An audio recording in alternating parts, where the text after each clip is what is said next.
안녕하세요. 8월 4일 금요일입니다. 제가 깜빡 잊어버렸었는데 8월달 무더운데 배경 사진은 시원한 바닷가로 정했습니다. 그래서 8월달에는 바닷가를 좀 사진으로라도 감상하시면 좋겠습니다. 그래도 유명한 바다를 제가 배경 사진으로 정했기 때문에 보시면 마음으로라도 좀 시원한 느낌을 받으실 수 있을 것입니다. 오늘은 고린도전서 15장 51절 말씀 보시겠습니다. 51절입니다. 보라, 내가 너희에게 비밀을 말하노니 우리가 다 잠잘 것이 아니요 마지막 나팔에 순식간에 홀연히 다 변화하리니. 아멘. 변화체에 대한 말씀을 해주고 있습니다. 변화체 되는 나팔은 마지막 나팔이고요. 그 마지막 나팔에 홀연히 변화되는 놀라운 하나님의 역사를 설명해주고 있습니다. 하나님은 능치 못함이 없으신 분이시고요. 그렇기 때문에 하나님은 모든 것을 다 하실 수 있는 분입니다. 하나님이 못하시는 것은 아무것도 없습니다. 모든 것을 다 하실 수 있는 분이 하나님이십니다.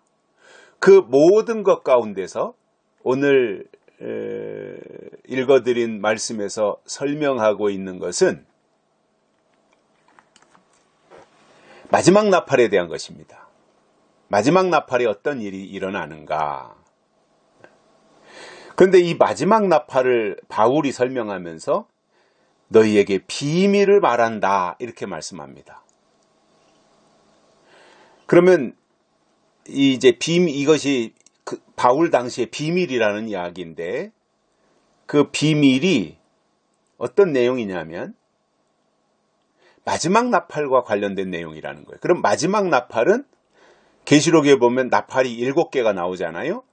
7개 중에서 마지막 나팔이니까 7째 나팔이라는 거예요.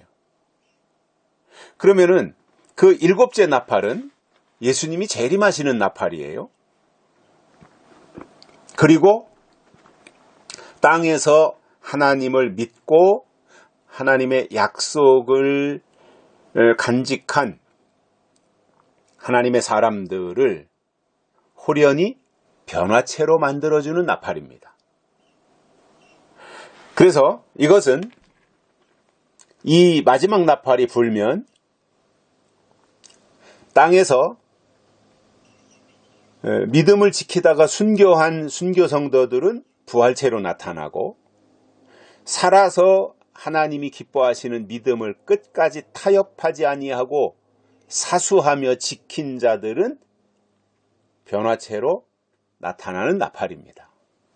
그래서 순교 성도들이 부활체가 되고 입맞은 하나님의 종들이 변화체가 되는 이 나팔이 7째 나팔입니다.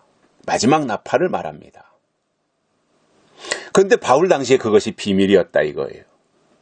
그런데 그 비밀에 대한 설명을 하시면서 다 잠잘 것이 아니다. 마지막 나팔이 부는 때가 온다라는 거예요. 성경이 말씀하고 있으니까 그날은 반드시 오겠지요. 성경이 그렇다면 그런 것이고요. 성경이 된다면 되는 것입니다. 마지막 나팔, 7째 나팔 분명히 이루어집니다. 7째 나팔을 분다고 하는 것은 7째 나팔에 약속한 그 내용이 이루어진다는 것이고 그 7째 나팔의 내용이 이루어지면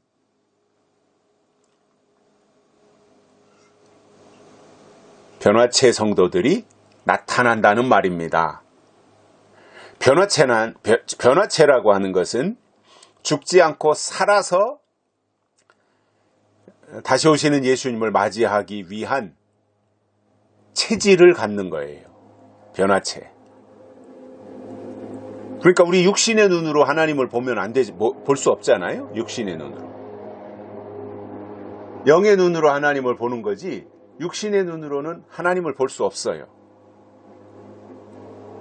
그런데 마지막 나팔을 불면 변화체로 만들어서 하나님을 볼 수 있게 하고 다시 오시는 예수님을 만날 수 있도록 해주는 엄청난, 흔히 세상 말로 하면 특혜입니다. 이게 엄청난, 굉장한 특혜입니다.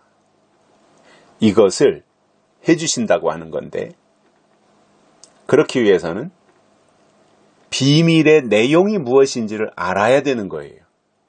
그 마지막 비밀이 바울이 말한, 고린도전서 15장에서 바울이 말한 비밀의 내용은 요한계시록에 담겨져 있는 겁니다.